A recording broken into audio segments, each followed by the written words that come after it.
Shalom from Israel, another update about the situation in Gaza. So many different aspects of what's going on, and some of these aspects are just so on different planes and different levels that it's hard to even talk about them at the same time. For instance, the humanitarian situation and casualties in Gaza and casualties in Israel. Of course, this is a whole aspect where any human being can be sensitive to. Certainly, we Israelis are not only Israeli citizens, but the planners and the executors of the operation. We see the numbers coming in from Gaza probably lowest ever as far as the casualty rate, even though, of course, there is serious damage to the Hamas infrastructure. As far as the overall count and the numbers of civilians among them, a very, very low rate. This already brings us into the whole issue of how this is perceived and criticism towards Israel that we'll always get. My recommendation to you, wherever you are and whoever you are, is maybe try to speak to someone from your own military that you respect their professional knowledge and their opinion. Preferably try to find someone that served in Israel as an attaché, maybe took part in a conference together with Israelis. Because what happens many times after such operations like this, that professional militaries engage the IDF in order to learn lessons and talk together about urban warfare and how we did things, what lessons we learned. Our nature, Israelis, is to be very, very open. In such conferences that I took part in for many years, there was always willingness from the Israeli side to show everything we did, all the considerations. Of course, not all intelligence if it's very sensitive, but certainly what the target was, what our considerations were, collateral damage, what our decision was, and of course the footage of what happened, BDA, what we call battle damage assessment. And then we sit with our partners and we hear from them what they think. Now, the reason that for me personally, it's always very difficult to hear criticism, it's not only, that I'm insulted, it's that on a professional level, many times we had politicians around the world condemning Israel, talking about proportionality or stuff, while at the same time, professionals from that same country were sitting with us and telling us that we did a great job. More than that, the numbers are very clear. The IDF has a track record of doing such operations surgically, carefully, and having a very low rate of civilian casualties. So even as we speak, if someone from the United States or from the UK is angry with Israel because of pictures of dead babies in Gaza, remember that one picture, one image may be very troubling and very saddening, but this means nothing as far as the overall picture of how we do things and what the results are.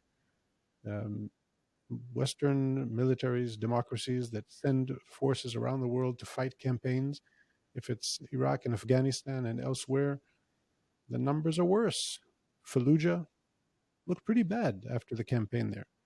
And urban warfare is chaotic, it's difficult, and when you have terrorists that are embedded in civilian populations, that they do everything in their power to hide behind civilians, to operate within civilians, and then it's a double success for them because first, Western militaries fighting and adhering to norms and values and international law will always be very careful and try not to hit civilians. So they have it better for them, the terrorists. And second, every time a civilian gets hurt, it's a bonus for them as far as PR because they don't care about how many kids are killed. That's not their concern.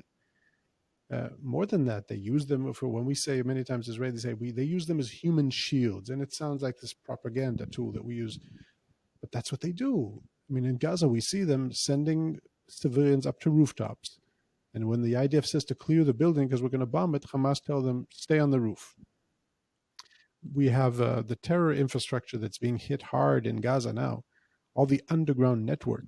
Many of these tunnels interconnect civilian buildings. Many times they weaken the infrastructure of the buildings themselves.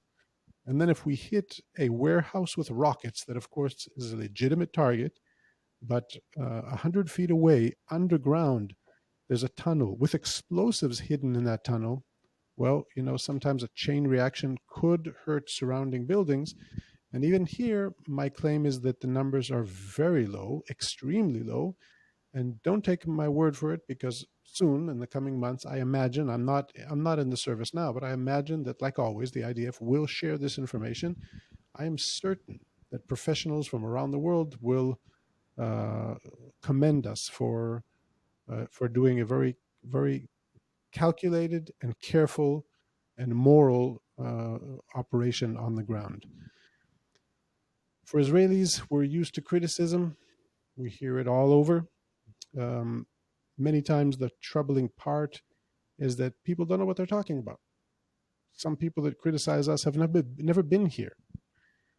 I got to tell you that the most ridiculous, stupid thing I've heard in the last few days is people that think that they are siding with the Palestinians in this conflict.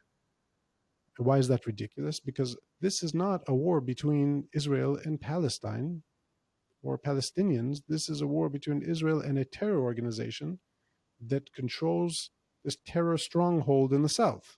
Now, when we say the Palestinians, we mean all Palestinians. The main official body of the Palestinian people now is the Palestinian Authority, the moderate Fatah-led Palestinian Authority that was established in the 90s in the Oslo Accord. And they control most of the West Bank, or what we call Judea and Samaria. Now, they are bitter enemies of Hamas. When Israel disengaged in 2005 from the Gaza Strip, we actually left the Gaza Strip, pulled our forces out, dismantled villages, brought them all outside of, set up a perimeter. That's it. Gaza is yours. Live there, prosper, do whatever you want. Grow strawberries, export them to the world. What happened later on was that in 2007, instead of continuing to be under the Palestinian Authority as was expected, Hamas, this terror organization, brutally ousted Fatah members, actually shot them in the kneecaps, threw them off buildings. It was a horrific, brutal takeover. And since then, Hamas controls the Gaza Strip. The people of Gaza are held captive by a brutal terror regime. Most Palestinians in the West Bank, of course, that are members of the Fatah, and by the way, there are Hamas supporters in the West Bank. I'm not saying that there are not. Some support the terror organization Hamas, yes. It's even troubling to think who will win the next elections. But in general, I'm saying, as the world view, what we should all aspire to is that a moderate leadership, and that's called now the Palestinian Authority, that does cooperate with Israel on a realm of issues, that this should be our direction, and not a terror organization that again are their enemies. Now, you may ask, how come this all seems like it's Israel's business, and the rest of the Palestinians, even in Israel, Arab Israelis are rioting these days, right? We had some unrest in Israel. Certainly the West Bank, the Palestinians must side with their brothers in Gaza. Not so fast. Speak intimately with Palestinians in the West Bank, and they'll tell you that their wish is that we topple Hamas regime. They don't want Hamas. They are their enemies. They don't forget what happened in 2007. But it's very sensitive, because a Palestinian will think twice before going on camera and saying this. So we've seen in the last few days some uprises, some demonstrations. But I think the whole idea is just to show solidarity. Just like, we're not just sitting idly by, we're doing something. But they're not really doing something, because they don't care about Hamas. They want Hamas toppled. This same goes to other entities in the area. We had some rockets coming in from Lebanon. What was that? It's to show, yeah, we're here, we're doing something, we're with our brothers in Gaza. But there it's a different consideration. There they have no interest to go to war, because they know what they can lose. I think that also after this last week, our enemies that observe what we did in Gaza, and by the way, I'm not going to justify each and everything we did in Gaza as far as the strategy and will it benefit us in the long run. But all I'm saying is, it looks like our strategy was to show them how strong we can be, how we can uproot their terror infrastructure, and that it's not worth it to mess with us. So my guess is that Hezbollah in the north are going to, again, think very carefully before they trigger something on the border. Hamas may wake up tomorrow morning or after the ceasefire and make their calculation that this wasn't worth it, that they lost so many assets that it's not worth it. Again, too soon to say. They also gained a lot. They gained building up this image of being the defenders of Jerusalem, and they still have these ridiculous claims as if in the ceasefire they will agree only if we adhere to their demands about Jerusalem. Of course, ridiculous, detached from reality, never going to happen.